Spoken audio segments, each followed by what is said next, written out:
ಪ್ರಧಾನವಾಗಿ 5 ರೀತಿಯಾದಂತಹ ಯಜ್ಞಗಳು ಬರ್ತವೆ. ದೇವಯಜ್ಞ, ಪಿತೃಯಜ್ಞ, ಭೂತಯಜ್ಞ, ಮನುಷ್ಯಯಜ್ಞ ಮತ್ತು ಬ್ರಹ್ಮಯಜ್ಞ. ದೇವಯಜ್ಞ ಅಂತಂದ್ರೆ ನಿತ್ಯದಲ್ಲಿ ದೇವತೆಗಳಿಗೆ ಆಹುತಿಯನ್ನು ಕೊಡುವಂಥದ್ದು. ಶ್ರೋತ್ರಿಯನಾದಂತಹ ವೇದಾಧ್ಯಯನ ಮಾಡಿದಂತಹ ಬ್ರಾಹ್ಮಣ ಕುಟುಂಬದಲ್ಲಿ ಆಹುತಿಗಳನ್ನು ಕೊಡ್ಲಿಕ್ಕೆ ಸಾಧ್ಯ ಆಗ್ತದೆ. ಯಾರು ಅಧ್ಯಯನವನ್ನು ಮಾಡಿಲ್ವೋ, ಯಾರು ಅಗ್ನಿಯನ್ನು ಇಟ್ಕೊಂಡಿಲ್ವೋ ಅವ್ರು ಹೇಗೆ ದೇವಯಜ್ಞಗಳನ್ನು ಮಾಡೋದು? ಯಾರು ದೇವಯಜ್ಞ ಮಾಡ್ತಾರೋ ಅವ್ರಿಗೆ ಸಹಕಾರವನ್ನು ಮಾಡ್ತಾರೆ, ದೇವಸ್ಥಾನ ನಿರ್ಮಾಣಕ್ಕೆ ಏನೋ ಕೊಡುಗೆಯನ್ನು ಕೊಡ್ತಾರೆ, ಕೆಲಸ ಮಾಡ್ತಾರೆ. ಹೀಗೆ ನಾನಾ ಪ್ರಕಾರದಲ್ಲಿ ದೇವಯಜ್ಞವನ್ನು ಮಾಡ್ತಾರೆ. ಪಿತೃಯಜ್ಞ ಎರಡನೇದ್ದು. ಮಾತಾ ಪಿತೃಗಳು ಬದುಕಿದ್ದಾಗ ಅವರ ಶುಶ್ರೂಷೆಯನ್ನು ಮಾಡುವಂಥದ್ದು ಮತ್ತು ಅವರ ದೇಹಾಂತರ ಪ್ರಾಪ್ತಿ ಅಥವಾ ಕೈವಲ್ಯದ ನಂತರ ಅವರ ಔರ್ಧ್ವದೇಹಿಕ ಕರ್ಮಗಳನ್ನ, ಶ್ರಾದ್ದಾದಿ ಕರ್ಮಗಳನ್ನ, ತರ್ಪಣಾದಿಗಳನ್ನ ಮಾಡುವಂಥದ್ದು. ಇದು ಪಿತೃಯಜ್ಞದ ಪ್ರಧಾನ ಸ್ವರೂಪ. ಇನ್ನೊಂದು ಅದಕ್ಕೆ ಪಕ್ಷ ಇದೆ. ಇದು ಆ ಕಾಯಿನ್ ನಾಣ್ಯದ ಒಂದು ಮುಖ ಇದೆ. ಇನ್ನೊಂದು ಮುಖ ಏನಪ್ಪಾ ಅಂತಂದ್ರೆ, ಮಾತಾಪಿತೃಗಳು ಹೇಗೆ ನಮಗೆ ಶರೀರವನ್ನು ನೀಡಿದ್ರು. ಯಾಕಂದ್ರೆ ಈ ಪಾಪ, ಪುಣ್ಯ, ಸತ್ಯ, ಧರ್ಮ ಇತ್ಯಾದಿ ಏನೇ ಮಾತಾಡಿದ್ರು ಎಲ್ಲದಕ್ಕೂ ಆಧಾರ ಏನು?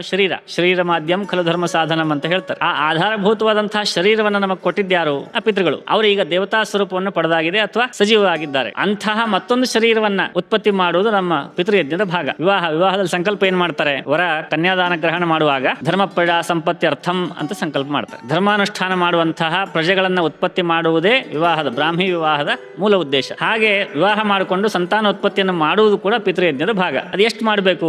ಜೀವನೇ ಯಾವದಾದಾನಂ ಸ್ಯಾತ್ ಪ್ರದಾನಂ ತಥೋಧಿಕಂ. ನಾವು ಎಷ್ಟನ್ನ ಪಡಿತೀವೋ ಜೀವನದಲ್ಲಿ ಅದಕ್ಕಿಂತ ಹೆಚ್ಚಿನದನ್ನ ಕೊಡಬೇಕು. ಯಾರೋ ಸಂಗೀತ 4 ಹಾಡು ಕಲಿಸ್ಕೊಟ್ರು, 4 ದಾಸರ ಪದ ಕಲಿಸ್ಕೊಟ್ರು, ನಾವು ಅದನ್ನ ಅಭ್ಯಾಸ ಮಾಡಿ ಇನ್ನೊಂದು 4 ಕಲ್ತ್ಕೊಂಡ್ಬಿಟ್ಟು ಒಂದು 8 ದಾಸರ ಪದ ಅಥವಾ 4 ದಾಸರ ಪದ 4 ವಚನ ಕಲಿಸ್ಕೊಡ್ಬೇಕು. ನಮಗೆ 2 ಕ್ವಿಂಟಲ್ ಧಾನ್ಯವನ್ನು ಯಾರೋ ಕೊಟ್ಟರು, ಅದರಲ್ಲಿ 1 ಕ್ವಿಂಟಲ್ ಅಡಿಗೆ ಮಾಡ್ಕೊಂಡು ಊಟ ಮಾಡಬೇಕು, ಇನ್ನೊಂದು ಕ್ವಿಂಟಲ್ನ ಕೃಷಿ ಮಾಡಿ ಅದನ್ನ 10 ಕ್ವಿಂಟಲ್ ಮಾಡಬೇಕು. ಆ 10 ಕ್ವಿಂಟಲ್ನಲ್ಲಿ ಅರ್ಧ ದಾನ ಮಾಡಬೇಕು, ಅರ್ಧ ಭೋಗಿಸ್ಬೇಕು. ಹೀಗೆ ಏನು ಪಡಿತೀವೋ ಅದಕ್ಕಿಂತ ಹೆಚ್ಚಿನದನ್ನ ಕೊಡಬೇಕು. ಇದು ಧರ್ಮದ ಸ್ವರೂಪ. ಹಾಗಾಗಿ ನಾವು ಸಂತಾನ ನಾವು ಎಷ್ಟು ಮಾಡ್ಕೋಬೇಕು? ನಾವು ಎಷ್ಟು ಜನ ಇದ್ದೀವಿ? ದಂಪತಿಗಳು 2 ಇದ್ದೀವಿ, 2 ದೇಹ ಇದೆ, ಅದಕ್ಕಿಂತ ಅಧಿಕ ಎಷ್ಟು? 4. ಹಾಗಾಗಿ ಮಿನಿಮಮ್ 4 ಸಂತಾನ ಪಿತೃಯಜ್ಞದ ಭಾಗ. ಅದು ಕರ್ತವ್ಯ, ಅದು ಯಜ್ಞ. ಅದು ಹಾಗಾಗಿ ಪಿತೃಯಜ್ಞದ ಭಾಗವಾಗಿ ಸಂತಾನವನ್ನು ಪಡೆಯುವಂಥದ್ದು. ದೇವಯಜ್ಞ, ಪಿತೃಯಜ್ಞ, ಭೂತಯಜ್ಞ ಮೂರನೇದ್ದು. ಪಂಚಮಹಾಭೂತಗಳು. ಅದರ ಹೊರತಾಗಿ ಪ್ರಾಣಿ ಪಕ್ಷಿ ಏನಿದೆ ಅದರಲ್ಲಿ ಪಾಲ್ಯವರ್ಗ, ಪೋಷ್ಯವರ್ಗ ಅಂತ 2. ಪಾಲನೆ ಮಾಡಬೇಕಂತ ಪ್ರಾಣಿ ಪಕ್ಷಿಗಳು, ಪೋಷಣೆ ಮಾಡಬೇಕಾದಂತಹ ಪ್ರಾಣಿ ಪಕ್ಷಿಗಳು, ನಾಯಿ, ಹಸು ಇತ್ಯಾದಿ, ಬೆಕ್ಕು, ಕಾಗೆ, ಈ ಬಯೋಡೈವರ್ಸಿಟಿ ಅಂತ ಏನು ಹೇಳ್ತೀವಿ ಅದೆಲ್ಲ ಇರಬೇಕಲ್ಲ. ಹೀಗಾಗಿ ಅವುಗಳನ್ನು ಪಾಲನೆ ಪೋಷಣೆ ಮಾಡುವಂಥದ್ದು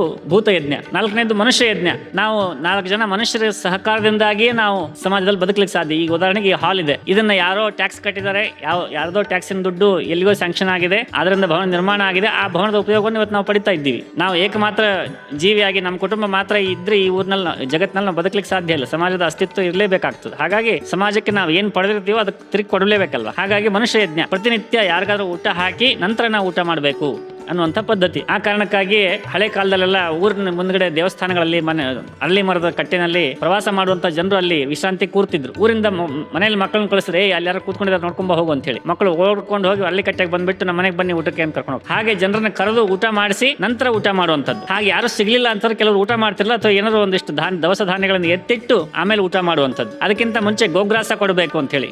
ಗೋಗ್ರಾಸ ಭೂತಯಜ್ಞದ ಅಂಗ. ಇವತ್ತಿಗೂ ಕೂಡ ಉತ್ತರ ಪ್ರದೇಶ, ಬಿಹಾರ್, ಜಾರ್ಖಂಡ್ ಆ ಕಡೆ ಎಲ್ಲ ಗಾಯಕೋ ರೋಟಿ ದಿನ ಅನ್ನುವಂಥ ಪದ್ಧತಿ ಇದೆ. ಮಧ್ಯಾಹ್ನದ ಹೊತ್ತಲ್ಲಿ ನೀವು ಊರುಗಳಲ್ಲಿ ನೋಡಿದ್ರೆ ಕೈಯಲ್ಲಿ ರೊಟ್ಟಿ ಹಿಡ್ಕೊಂಡ್ಬಿಟ್ಟು ಹೆಣ್ಮಕ್ಳು ರಸ್ತೆಯಲ್ಲಿ ಅಲ್ಲಾಡ್ತಾ ಇರ್ತಾರೆ, ಹಸು ಹುಡುಕ್ತಾ ಇರ್ತಾರೆ. ಆ ಹಸುವಿಗೆ ರೊಟ್ಟಿ ತಿನ್ನಿಸಿ ಆಮೇಲೆ ಮನೆಗೆ ಹೋಗಿ ಊಟ ಮಾಡ್ಬೇಕು. ಅದು ಭೂತಯಜ್ಞ. ಈ ಭೂತಯಜ್ಞ, ಮನುಷ್ಯ ಯಜ್ಞ ರೈತರು ಇನ್ನೂ ಚೆನ್ನಾಗಿ ಮಾಡ್ತಾರೆ. ರೈತರು ಏನ್ ಮಾಡ್ತಾರೆ? ಕಣದಲ್ಲಿ ರಾಶಿ ಹಾಕಿ ಅದರಲ್ಲಿ 2 ಚೀಲ ಮಠಕ್ಕೆ, 2 ಚೀಲ ದೇವಸ್ಥಾನಕ್ಕೆ, 2 ಚೀಲ ಜೋಯಿಸರ ಮನೆಗೆ, ಹೀಗೆ ಎಲ್ಲ ಕಳಿಸಿ ಉಳಿದಿದ್ದನ್ನ ಮನೆಗೆ ತಗೊಂಡು ಹೋಗ್ತಾರೆ. ಅದರಲ್ಲಿ ಭೂತಯಜ್ಞವೂ ಆಯ್ತು, ಮನುಷ್ಯ ಯಜ್ಞವೂ ಆಯ್ತು. ಕೊನೆಯದ್ದು ಬ್ರಹ್ಮಯಜ್ಞ. ಬ್ರಹ್ಮಯಜ್ಞ ಅಂದ್ರೆ ಅಧ್ಯಾಪನಂ ಬ್ರಹ್ಮಯಜ್ಞ. ನಾವು ಏನ್ ಕಲ್ತಿದ್ದೀವೋ ಅದನ್ನ ಹೇಳ್ಕೊಡೋದು, ಅದು ಬ್ರಹ್ಮಯಜ್ಞ. ಈಗ ಒಬ್ಬ ಶಿಕ್ಷಕ ಆತನ ಉಪಜೀವನಕ್ಕಾಗಿ ಸಮಾಜ ಏನ್ ಬೇಕೋ ಅದನ್ನೆಲ್ಲ ಮಾಡ್ತಾ ಇದೆ. ಶಿಷ್ಯರು, ವಿದ್ಯಾರ್ಥಿಗಳು ಭಿಕ್ಷೆಗೆ ಹೋಗ್ತಾರೆ, ಭಿಕ್ಷೆಯಲ್ಲಿ ಏನ್ ಸಂಗ್ರಹ ಆಗ್ತದೋ ಅದನ್ನ ತಂದು ಕೊಡ್ತಾರೆ, ಹಾಗೂ ಗುರುದಕ್ಷಿಣೆಯನ್ನು ತಂದು ಕೊಡ್ತಾರೆ. ಹಳೆ ವಿದ್ಯಾರ್ಥಿಗಳು ಗುರುಕುಲಕ್ಕೆ ಏನೋ ತಂದು ಕೊಡ್ತಾರೆ. ಇಷ್ಟೆಲ್ಲ ಆದಾಯ ಮೂಲಗಳಿರುವಾಗ ಅವ್ರು ಸಂಬಳವನ್ನು ಬಯಸ್ತಾರ. ಹೀಗಾಗಿ ಸಂಬಳ ಇಲ್ದೇನೆ ಅಧ್ಯಾಪನ ಮಾಡೋದು. ಅಧ್ಯಾಪನಕ್ಕೆ ಸಂಬಳ ತಗೋಬಾರ್ದು ಅನ್ನುವಂಥ ನಿಯಮ. ಅಧ್ಯಾಪನ ಯಾಕೆ ಮಾಡ್ಬೇಕಾಗಾದ್ರೆ ಅದು ಯಜ್ಞ. ಹೀಗೆ ಯಜ್ಞ ದೃಷ್ಟಿಯಿಂದ ಅಧ್ಯಾಪನ ಮಾಡ್ಲಿಕ್ಕೆ ಶುರು ಮಾಡಿದ್ದೆ ಆದ್ರೆ ಅಲ್ಲಿ ಕ್ವಾಲಿಟಿ ಆಫ್ ಎಜುಕೇಶನ್ ಹೆಂಗಿರ್ತದೆ?